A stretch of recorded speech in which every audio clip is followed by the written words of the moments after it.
Come on and raise your voice and sing with me.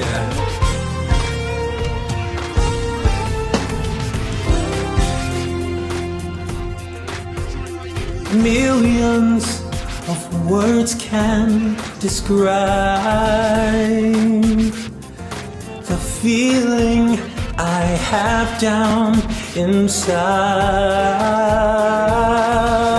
It's hard to contain. So I'll simply say, sing Jesus. Jesus. I love. Oh, I love you, Jesus.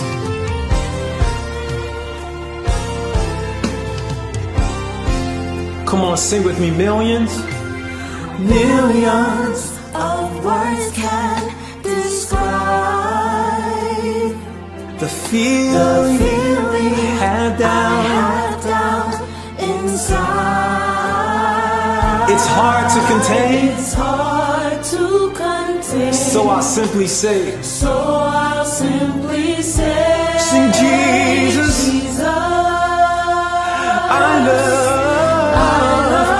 love you. Because you first loved me. I'm returning my love back to you. This is my offering. I'm returning my love back to you. There is no other love. All right, sorry about that, folks. We finally got it right, and here now is Vicki Gallen Clark. Sister Vicki, welcome. Thank you so much, Pastor Williams. I thank you for all the work that you do behind the scenes to make this possible. I am so excited to be here tonight. I'm telling you early, I'm giving you the alert that you need to get a pad and a pencil or pen and take copious notes tonight. I'm serious, because the information that you're going to receive from this very special guest is priceless. You're not going to hear it from a lot of different places. So please hurry up and get your notepad and your pen. As Pastor Williams indicated, my name is Vicki Gallen Clark, and we've been doing a series of parents supporting parents. We've talked a lot about self-care and positive discipline and how to raise Black boys and things of that nature. Tonight, topic is neuroscience. Neuroscience. You're going to find out what it is. You're going to find out how it impacts you as parents. And we're going to also talk about the impact on our children. So in the tradition of what we do, I'm going to ask this very, very special guest to please introduce himself, because he's the expert on who he is, and he can give a better introduction than I can. I'm going to ask him to tell us about his professional background and then to talk about who he is as a parent. So without further ado, Dr. Vernon Ruffin, would you please introduce yourself? You're muted. Hello. Technical difficulties, I see we both have them, Dr. Williams, but now we are all straight. So my name, as just mentioned, is Dr. Vernon Ruffin, and I am originally from Hartford, Connecticut. And so this talk right here is very dear to me. I'm out of town right now. I'm actually located in Richmond, Virginia. I returned to my undergraduate school as a professor, and I'm away from home. So during this whole pandemic and everything, I've been separated from my family, and you are now a close connection to my family. And hopefully my mom and my family is out watching right now. So as mentioned before, I'm Dr. Vernon Ruffin, and this is about parenting. So you might hear my son in the background. He's very upset right now because right now we are supposed to be playing. So I have a degree in neurophysiology, and I went to Virginia Union University for undergraduate, and I got my degree in neurophysiology from Howard University.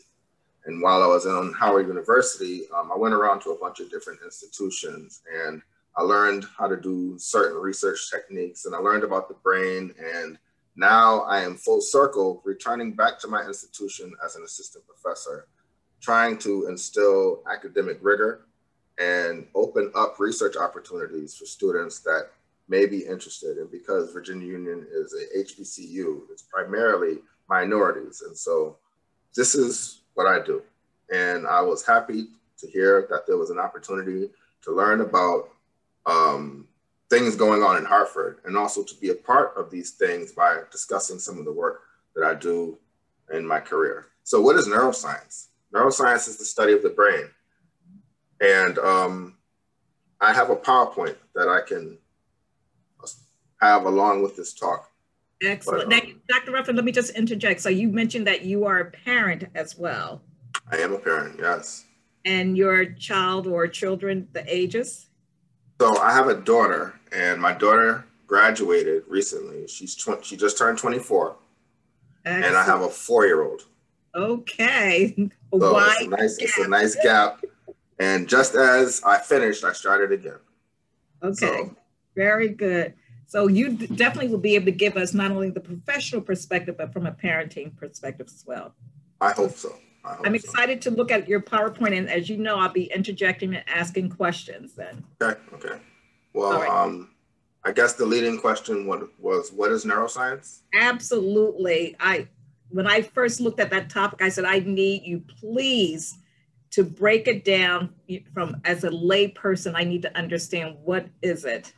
Okay, so that's actually what I do, and I'm going to share my screen. Okay. So I have a PowerPoint here. Can you see my PowerPoint? I can see it. It has my Ruffin Neuro Lab background. Yes. And so what is neuroscience? Neuroscience is the study of the brain. And the brain does all types of things. And how I actually stumbled onto this is because I hurt my finger while I was in school. And I went to therapy, but after I went through therapy and my hand looked normal again, I still realized I couldn't bend the tip of my finger.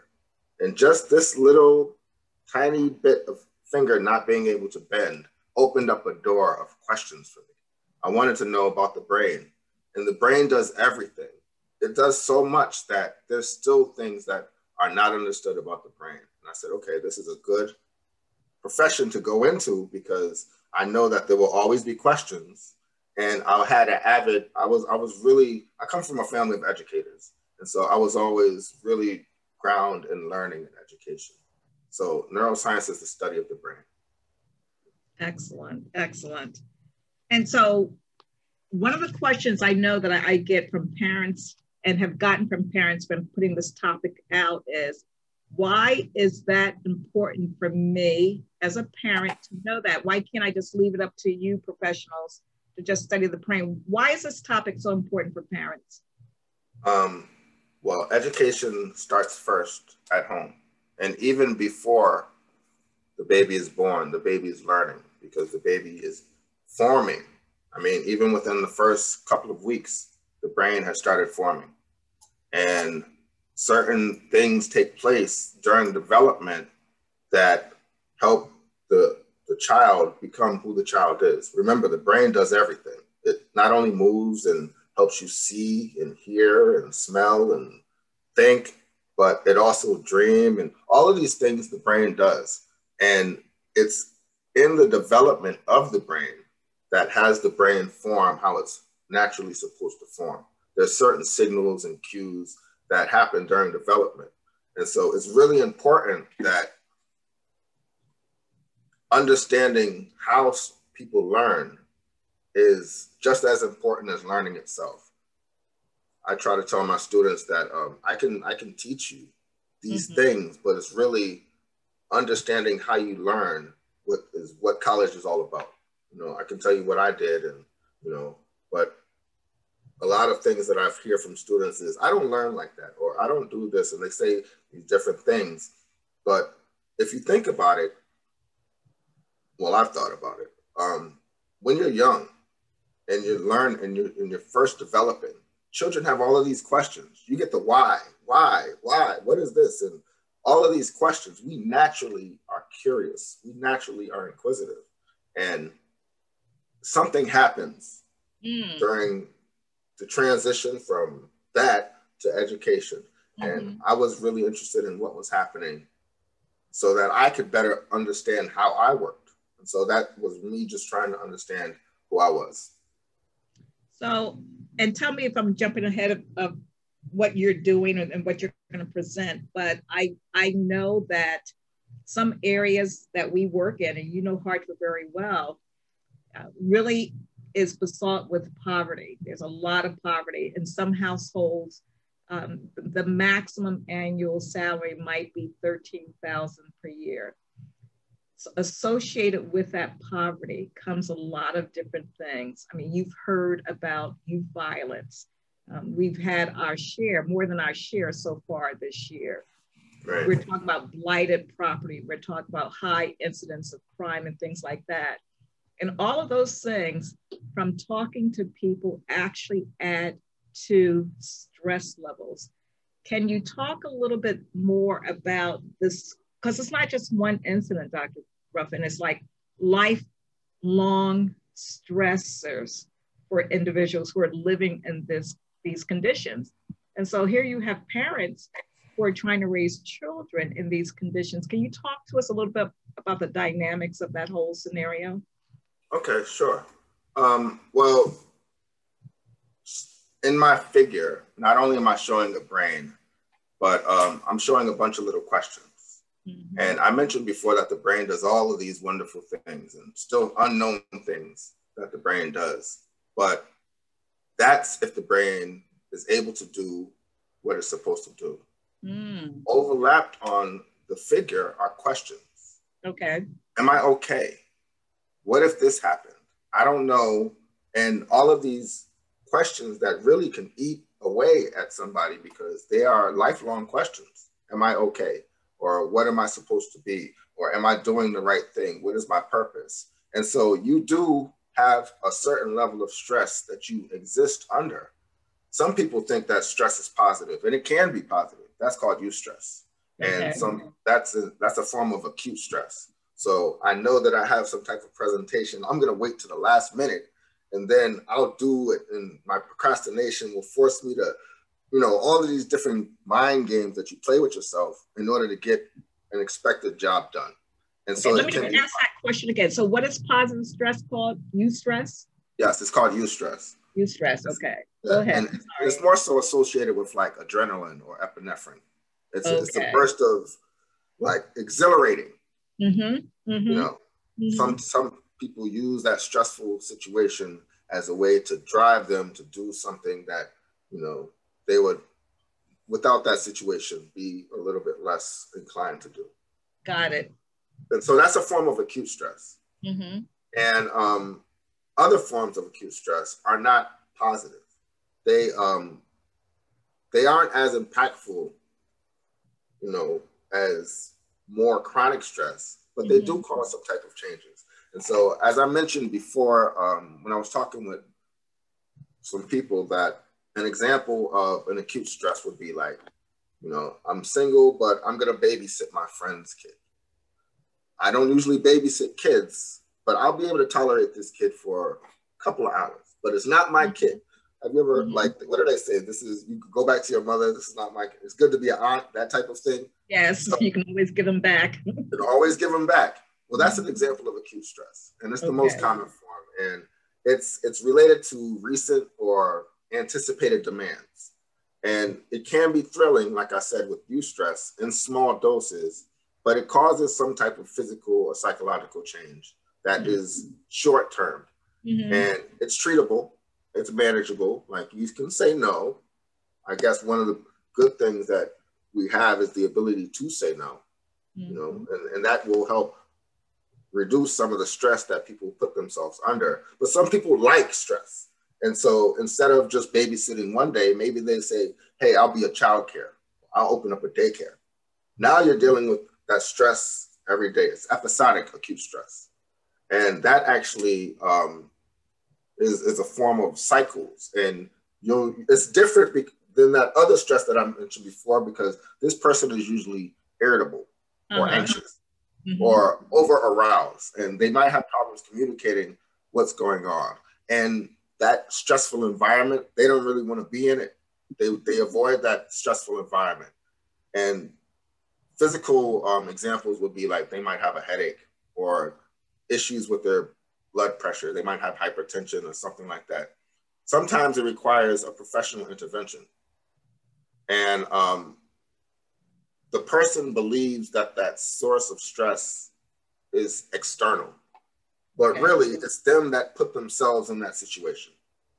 So you're saying that for another person, that those external factors may not be stressful, right, but maybe it's stressful to me because is that my makeup or is how I'm responding to those stressors? It's more so perception. Perception. So if you are introduced to something and there is a positive reinforcement about it, then you're going to be drawn back to it. If you're introduced and it's negative, like for example, a lot of people don't like math. Right. Math is beautiful though, but I can raise my hand and say, I didn't like math. And I'm learning to love math because it's hard. And if you're not challenged, then, I mean, you want your brain to grow. And so the reason that a lot of people aren't, you know, attracted to math is not, some teachers do an excellent job teaching it, but it's more so, if I don't know, how am I going to feel? How am I going to be perceived? And do I have enough patience with myself to go through that process, knowing that it follows rules. So there's a way that you can do it, but am I patient enough with myself? And am I willing to go through the external energy that I might get if I know something and I can't express it? Or I don't know something and I'm scared to tell somebody that I'm having problems going through something or learning something just because how people, you know, school, people don't realize, and I have to tell students a lot of this time, you're in school to learn.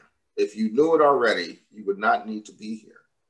And so some people have a problem identifying questions and all this other stuff. And the stress is just a layer on top of that. I mentioned three types of stress. Yep. I mentioned acute stress. I mentioned a different type of acute stress. I mentioned episodic stress, but you also have chronic stress, and that addresses your problem. That's the type of stress that comes with a situation that you can't change. This is long-term stress. And so an example would be like poverty. I can't change it. Or family dysfunction, or even problems in your job or marriage. These are long-term things that I know I cannot change. And sometimes it leads to, you know, suicide or something like that. But what people generally do is readjust their whole psychological and physiology to adjust to that stress. So that's the new baseline. All right, so let me stop there because I know that you have some more information on the chronic stress, which I believe you talked about how toxic that is. Now I'm looking at the other diagram to the right, to my right, I guess might be to your left of the brain. So here you have the drawing of the brain, and you have the messages that we're asking ourselves. Now, what is this over to the right then? So a brain is made of individual cells. There's two types of cells. There's neurons, which you see here. Okay. And the neuron is just like every other cell, except that it has a different architecture and it has the ability to be excitable. Okay. Or it's electrically excitable. This is how we convey messages in our brain about the external and internal environment. And this is how we drive motor commands. And so the purpose of this particular slide is to show that this is the gross view of the brain, and overlapping it are questions that students may have about their particular environment that prevent the brain, not necessarily prevent, but distract the brain from doing what it naturally can do. And these particular cells are what we're going to focus on. These are neurons, and this is what I study. So I'm just going to mention this slide because I kind of touched on it during development. As early as day 19, can you see on the left right here? I can see that. Yep, day 19. As early as day 19, the brain starts forming. Okay. And by the 28th day, the brain has broken into the different structures that it would eventually become. And so what are these structures? You're going to have this area right here, the cerebral hemisphere. This is the area that deals with learning. This will eventually become the area that does all of these higher powers. And then you have other areas that involve not only endocrine function, which cortisol, which we're going to talk about a little bit later, has to do with the stress response. That's the stress hormone. So these areas all differentiate by the 35th day. That early. That early. That 35th day of within the pregnancy. Yes. Right.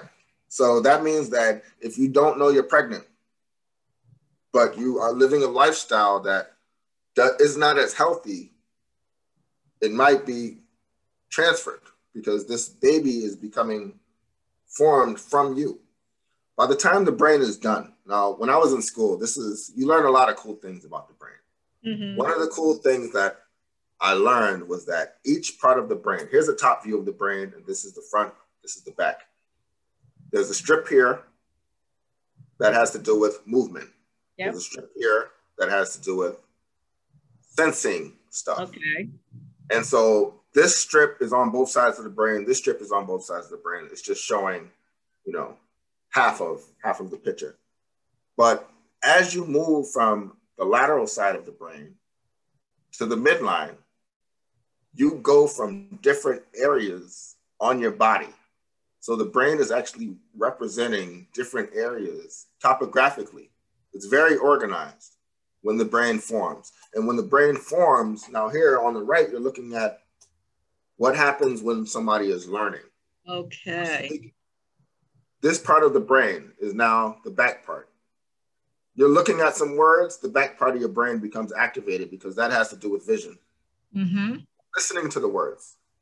The side of your brain becomes activated because that has to do with hearing. When you speak these words, this part of the brain becomes active. And when you are thinking of words to generate, this part becomes active. And so as a teacher, I try to have my students use all of their senses. I say, not only use your senses, but tie it to an emotion. Like the amygdala controls emotion. And like I said before, when you're introduced to something and it's adverse, you'll avoid it. So let me just stop real quick and just ask this question from a parenting standpoint. So you are also an educator at the post-secondary level. What about a parent who they're not familiar with all the intricate details that you just explained about the brain? How can I, as that parent, ensure that they're using the various components, the various areas of their brain, as you just indicated? Are there simple things that they could do? Oh yeah, simple things. So for example, the process of learning touches on some of these things. It doesn't even matter the age of the child. If you are communicating with the child and the child is listening, then you're activating this top right area. Okay. If you are reading with the child, now you're having the child look at the book and you're reading to the child. You're now activating both of these areas at the top. And if you're having the child read to you, they're thinking about the word and then they're going to speak the word. So this is a conversation. And generating the verbs is a conversation. Yeah, and not only this, I would add other things, because this more so is now that the information has gotten up into your brain, what is it doing up in there with certain areas? But information gets into your brain multiple ways. Like right now, you're using your eyes and you're using your ears, and you're probably sensing different things, and there's other sensors that you're not even aware of to make sure that your body is balanced and at homeostasis. Okay, so Dr. Vernon, I think this is very, very critical. So parents, I hope you're grasping this. Something simple as sitting down with your child, allowing them to listen to you read, and correct me if from our track, allowing them then to read to you, and then conversing about what was just read. That's a very simple way of actually activating the various parts of the brain. Is that correct? It's about communication. Sounds like that. Yep, that's perfect. That's it's awesome. about communication. Yeah. That's awesome. And Okay. there's other, I mean, depending on like, here's a list of things that the brain does. Okay. And so math and problem solving and all of these other things, that's targeting these areas. You want your child to think. And there's a slide that I wanted to include, and I'm gonna include it, but I'm gonna pull it up separately, if that's okay. But it's basically talking about the pyramid of learning. It's Bloom's taxonomy of learning.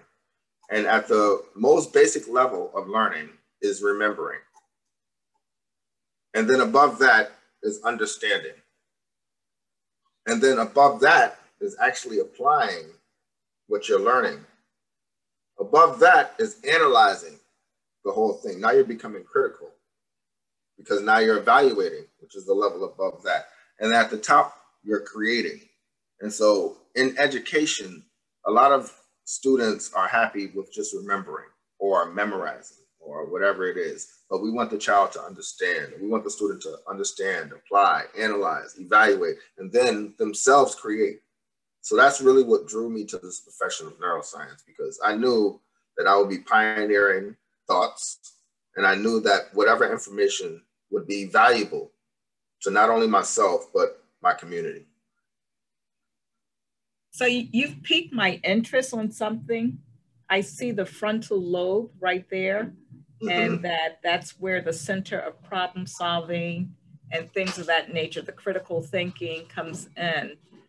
My question to you goes back to the whole subject of the chronic stress. Give me an idea of what impact someone living under chronic stress, the parent, the child, might have on the frontal lobe. Okay, so somebody that is living under chronic stress, the body naturally is going to adapt. As I mentioned, a word, homeostasis, which is balance, or just being at a level similar to a temperature. You set at a certain level and you want to stay at that level. Get too high, you get too low, and things become an issue. And so if you're living under chronic stress, the body is going to change itself to adapt to that chronic stress. If it was acute, then that would mean changes in either chemicals being released or maybe a reconfiguration of the area that the communication is taking place at, certain proteins. But chronic stress changes your DNA. You now are producing new things to deal with that environment. And as you know, the DNA, you're passing it along to the next generation. And so that is an argument used a lot of times when people stop eating meat. They say, okay, this animal was living under stress and I'm going to inherit the stress of that animal. So stress at a molecular level can change how the body is and how the body works. And you're saying that not only does it impact me as a parent, but I can actually pass this type of impact to the next generation. So we're probably looking at generational impact. Is that what I'm hearing? Right. So I would just, and this is just me, thinking out loud, I can imagine that the stress of slavery is still in the DNA of the people that were enslaved. I can believe that things that happen at a grand level are passed down generationally. Okay, this thing is mind-boggling. It really is. This is such valuable information. I'm talking about the chronic stress actually changes who you are at the cellular level. And I'm just hoping, parents, that you're listening very keenly to this information, because as parents, we have the different stressors that Dr. Ruffin talked about, the eustress, the episodic stress, but then the chronic stress, which is more toxic, and how it does have a severe impact at the cellular level. So Dr. Ruffin, just go on. So what symptoms should you be looking for when people talk about stress? Mm-hmm. Well, they break it down into, and all of the things that I'm mentioning, I'm going to provide the references for. Okay. I don't speak, just I use references. So they break it down into psychological signs.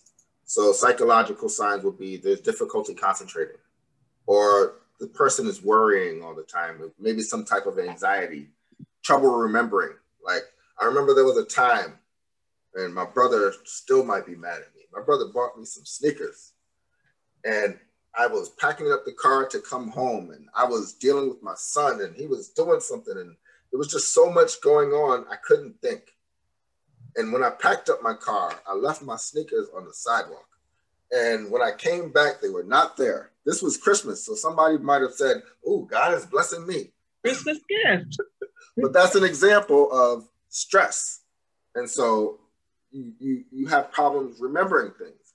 Another thing, now you have emotional signs. Somebody's always angry, or they're irritated. They're very moody, or they're frustrated. Maybe there's things that they don't necessarily want to speak about, but they're trying to deal with it inside. And it can actually cause physical changes. Like I mentioned, hypertension. It could be high blood pressure. Changes in weight. This is a big one. Changes in weight take place. And also, you have frequent colds and infections, because that stress is now going to be doing something to your immunity. It's going to be impairing some of your immunoreactive cells. And for women, there might be changes in your menstrual cycle. You know, I'm like, even the stress of an athlete can cause amenorrhea, which is when you actually stop having your menses. And then lastly would be behavioral signs. So now somebody's not really taking as good care of themselves, and you know, they're letting themselves go, or they're not really having a good time when you know they really like doing this, but for some reason they're just not into it. Even libido might have an impact on your libido. And so what do some people do? Because this is eventually going to lead to disease. That they try to cope. They might use drugs, or they might use alcohol, or they might use some type of way to gambling. This might be a way, some shopping way to just have control over something. Like, I know a lot of people, and this is for me. If I know that I have to do something, I'm going to clean the dishes, because the dishes at the end of me cleaning them will be done, and I can control that. You know what I'm saying? And so something simple as like identify something that within your realm of control that you could do. Yeah. And so I've heard a lot of times women cut their hair, right? I'm going to cut my hair because I can control that, right? So there's a lot of things that take place. And as far as brain development, I guess the main takeaways are that this takes place early in the developing child. And the process of the developing child is so critical, because the brain does all of these different things. And naturally, we deal with stress, and this is how we deal with stress. So the brain will sense some type of stress, and this hormone will get released, and that will act on this area to release this hormone. And then cortisol, that's the hormone that is the stress hormone. This will go and prepare the body for that stressful situation. So what does that mean? The body's probably going to need some glucose. So if this cortisol prepares the body to make some glucose, and you're going to need that, because in a stressful situation, you might have to fight, you might have to run, which is flight, or you might be scared, which is fright. They call it fight, flight, or fright. And so the body is preparing for this, but too much exposure to this hormone. Naturally, this hormone wants to go back and say, you got as much as you need, shut off the cycle. It's a negative feedback thing that takes place. But stress will make more of this. And as I mentioned, some of those things may be evident in somebody's physical appearance. Now, all of a sudden, they've gained weight and they're sick all the time, and they're moody, and they're not really taking care of themselves. And, you know, the brain you know, is so, it's just so wonderful, which is actually why I went into this field. But it's fascinating. I yeah. have a question here from a parent. So if a child up until this point seemed to be okay as far as being able to concentrate and remember things, but now over the last couple of months, they have difficulty concentrating and remembering things, is that an immediate red flag? What should the parent do as far as some kind of intervention? All right, so you're gonna forget things because it's all in how the information is stored. Just like I think of your brain as a room. And how clean is your room right now? Just ask yourself, right? Some people can easily go in their room and find exactly what they're looking for. Some people's room is a mess, but they still can go in their room and know what they're looking for. And so it's all about placement and being able to retrieve the information. And so it seems like that person, whoever this child is, may have a lot of input, may have a lot of distractions that are preventing them from focusing fully on the task at hand. And going back to those learning things, communication is key. I think if you establish a dialogue and allow the student to speak freely and express themselves without judgment, knowing that at the end of the conversation you are working towards a goal, then I think they'll be a lot more receptive to opening up. But I mean, everybody's gonna run into roadblocks and everybody's gonna have difficulties. Mm-hmm. One of the things my advisor told me was never underutilize your resources. So there's somebody that might know what you're trying to work through, and it's about you being able to communicate humbly, you know. And right now, everybody has Google. You can learn. And they have programs where the software reads it to you. I didn't know that. So I could understand a student saying, hey, you know what? I'm always going to have Google and I'm always going to have my phone.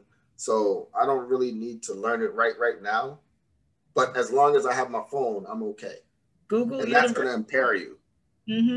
That's going to impair you. Even now, they're taking away the books out of school and making it digital.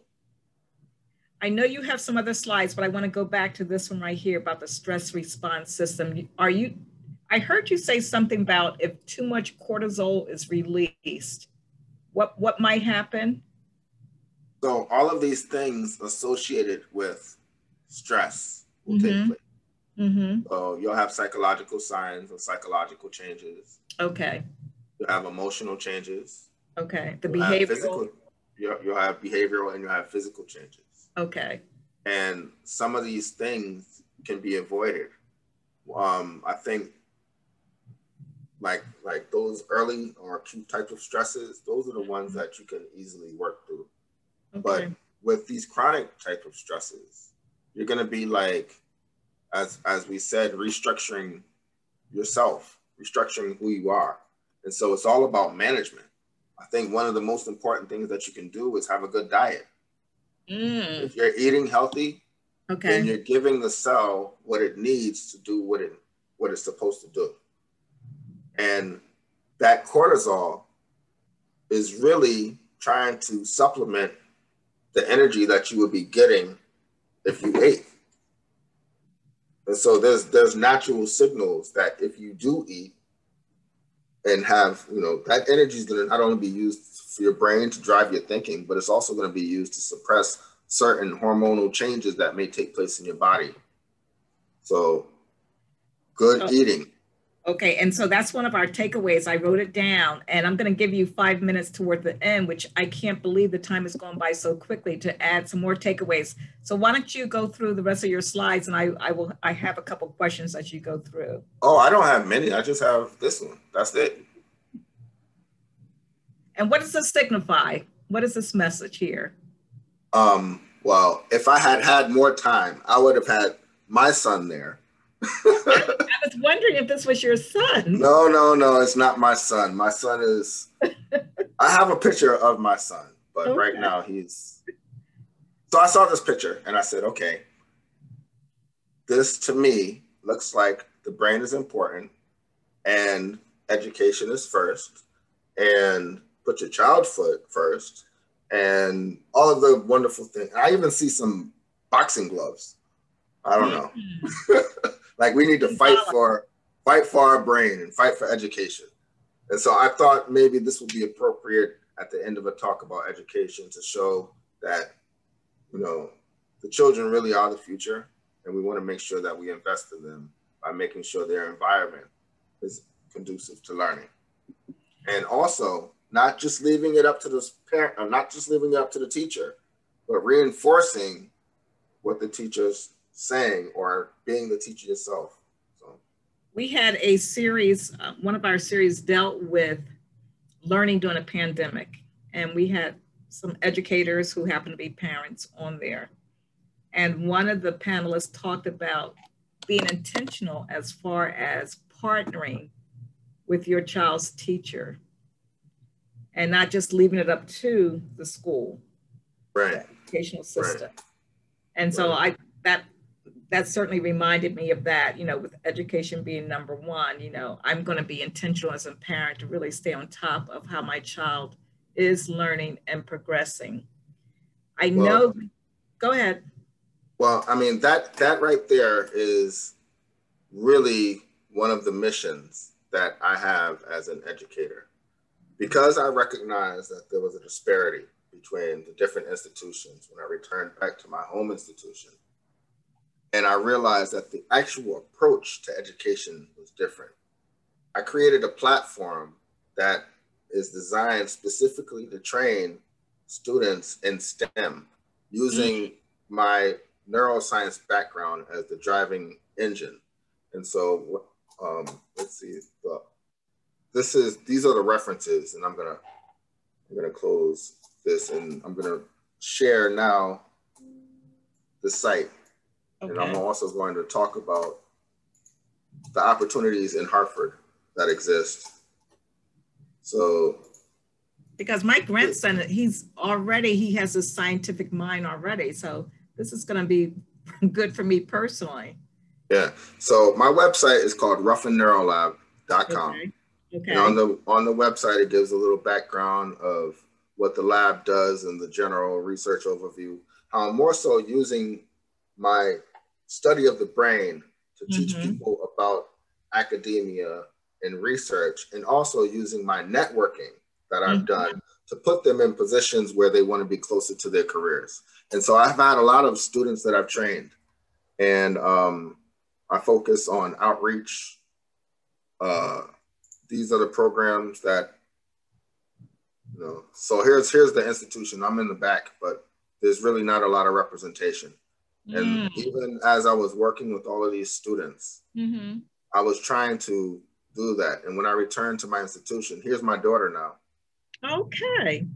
So she actually was the catalyst for bringing this type of training, to creating this type of training. Excellent. And in doing that, I was able to create the first neuroscience lab at my institution. And so now these students, this one right here, she is now in graduate school going to become a doctor. And so this resource is available for the public. If you have a student that is interested in STEM, I want to try to help them. But I deal with students that are serious about their career. Okay. This is a competitive program. And so at the high school and college level, and even graduate level, because there's some graduate students that I train, this exists. And at the elementary level, I'd like to mention that in Hartford, there's the Hartford Friendship Kids Camp. I'm familiar with that. And so if they're interested in STEM, that could be a great way, you're telling me, that they can spend the summer. Right, because the camp focuses, most camps focus on like education, or most focus on sports. We do have those components, but we more so focus on character. And it's this character that's going to help you become whatever type of professional you are, but the quality of that profession.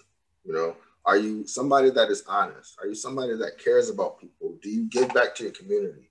Are you a good person? And these things start at the elementary level. And as the student matriculates and gets closer to college, parents pass off the baton, and I try to help them if it relates to neuroscience. And if they decide they want to become a medical doctor, my brother is a medical doctor. He just got an award for Teacher of the Year. So he's also in Hartford doing amazing things. And so we just want to. Dr. Ruffin, so we can actually post your website, ruffinneurolab.com. Yeah, sure. And so if parents have students, I'm hearing the high school or college level, that perhaps they can network with you as far as you providing additional guidance and direction for them to get into a higher level of STEM learning. Is that what I'm hearing? Yes. Okay. Also, if I can find money. So parents, there are loans you can take out, but there are also grants, and the grants you don't have to pay back. And so we want to empower parents by making sure that their children become financially stable. Okay. I know when my daughter graduated, I was like, woo. Yes, I understand. I can certainly empathize and relate to what you're saying, definitely. Okay, so we have about 4 minutes that I would like you to expound upon some of the takeaways. One of the things I heard you say is that if you want to protect your brain cells, start with a good diet. Yes. The nutrition would actually help take care of these brain cells. That's what you want to expound upon that and give us some more takeaways. Yeah. So. Oh, okay. We have 10 minutes. Okay, great. So. Thank you so much. Yeah, you can. I'm sharing this website for the Hartford Friendship Kids Camp because the session will be starting soon. But June 28th. Yeah. So the takeaway is, yes, you need to start off not just for your child, but for your own health with a healthy diet. You want to avoid processed food, synthetic foods. You want to eat things that are going to give the cell what it needs in order to function. And so if you look at the label, those are convenient. So for me to stop at McDonald's on the way home or give my child chips for a snack. I mean, it's so convenient though.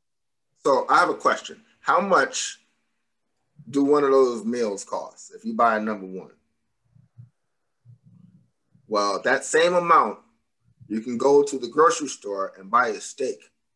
That's what I've been doing. And I've been grilling out. And so I've spent fast food wise, because it's convenient, $60+ to feed 3 people.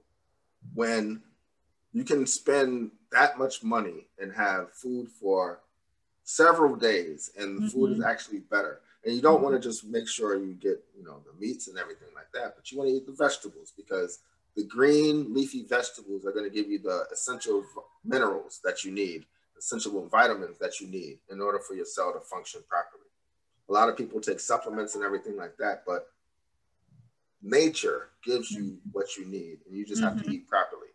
Avoid GMOs and that type of thing, genetically modified foods. Okay, so starting with a healthy nutritional diet for me as a parent, for parents and their children. That's what I'm hearing. What are the takeaways from this topic that is so deep? I mean, it's so valuable. What are the takeaways should we be sharing with parents? So I think not only should you be worrying about what you're putting inside of your body, but also the environment that your body is in. And so if you know that there is a stressful environment, avoid the stressful environment. If you know there are things that give you stress, or people that you talk to that pass their stress along, it's your choice, but recognize that that's where the stress is coming from. Right? All right, so I have to stop you there. So I hear parents say, you're telling me to avoid stressful environments. I live here because this is all I can afford. I make minimum wage or very close to minimum wage, so I can't afford to move anywhere else. What do you say to them? So I'm not necessarily telling them to move. Okay. What I noticed is that when I'm inside, I could be anywhere. Okay. The inside of my house is the place that gives me comfort. And I hopefully can at least control the inside of my house. If it's even just one room, you need a safe space, a space where you aren't concerned with other things and you just allow yourself to diffuse. As a parent, because you're going to pass that energy along, and your child is constantly learning from you, whether or not you see it. And so you are their first teacher. And you want to make sure that the things that you value, you pass along. And the things that you don't understand or your child doesn't understand, you work through those things together. And if you don't have a resource, I just told you one. So that's exactly why I'm here. But the condition is that the student recognizes, I ask my students two things. What are you here for? And why are you here? Because they can't lose the personal connection to the chase for academic freedom. All right, so parents, I'm hearing that even if you cannot control the external environment where you live, inside your house should be a safe space for you and your children. So please, parents, be intentional. Plan that safe space for you and your children. What's another takeaway, Dr. Ruffin? I think another takeaway is, and you may feel a certain way about a subject like math, but that energy, you don't want to pass that along. So if it's something that a child needs to deal with or a student needs to deal with, be courageous enough to work through that situation with the child. If not, say that you don't know. And like I said, don't underutilize your resources. So don't take, what I'm hearing is that don't pass along or pass on your fears, pass on your anxieties, math anxieties or other kind of anxieties to your children. Okay. Yeah, you want to build them up. Okay. Anything else? And I think biggest is just communication. As your child grows, this is the stage I'm at right now, and as your child grows up and they take all of these jewels and things that you've given to them and become their own person, they will leave. And you want to make sure that the communication is still open, that you are able to still know about what's going on, because that's all we have. I mean, at the cellular level, that's all we have. And as we get bigger and bigger, that's all we have, just communication. So if I'm communicating in a positive, affirming way, keeping the communication lines open with my child, my children, what is that doing on a cellular level? So similarly to a chronic stress, it's restructuring. It's putting the cell in an environment where the cell does not feel like it's too far away from the homeostasis that it seeks. As you move further and further away from that balance that the cell sets, just think if you're in your house and your thermostat breaks and it's summertime, like now, yes, and you want it to be 70 degrees, but it's approaching 100, you're going to be irritable. Yes. Might not, you're going to be doing all types of things to help yourself not recognize that you're dealing with some type of stress. And so similarly, the cell does things to try to compensate. And if it can't, it kills itself. So therefore, that helps my children, parents, our children, keep this balance, this emotional, the cellular balance and feeling of well-being, safe, protected, and well-being. Dr. Ruffin, this has just been an awesome, awesome topic. I have learned so much within these last 55 minutes that I cannot believe it. And parents, I'm hoping that you will share this with your friends, your family, your neighbors. This is such a critical topic that we need to be discussing even more among ourselves. How do we create that safe space? How do we intentionally not pass on our fears and anxieties to the next generation? How do we communicate so that we create that homeostasis, that balance within our children. This is and staying away from the toxic stress, being intentional with that. Dr. Ruffin, I really appreciate you so much for sharing your knowledge and also sharing your willingness to help parents get their children on the STEM pathway. This is such a great area, career area to embark upon. We are out of time. This is the last in a series before we break for the summer. So we're going to break for the summer. We'll come back in September. If you missed the full series, I encourage you to go to hopesdatv.org and you can see all of the series. And if there's something that you would like us to discuss as we come back in the fall, just please send me an email at VickiGallenClark@gmail.com, VickiGallenClark@gmail.com, and we'll ensure that we get that topic on the schedule. Thank you so much, Dr. Ruffin, for this wealth of information. This has been very, very excellent as far as a topic for our community. I want to thank Dr. Stephen Williams for being our technical support behind the scenes. And then most importantly, parents, I'd like to thank you for tuning in. Make sure you share with those that you love. Thank you, Dr. Ruffin, and have a wonderful evening. Thank you both. Awesome, folks. You've been watching Parent Supporting Parent. We appreciate Vicki Gallen Clark and Dr. Ruffin. Surely that was a fascinating discussion, and I hope you were as blessed and informed as I was. We look forward to seeing you, in September. God bless you all.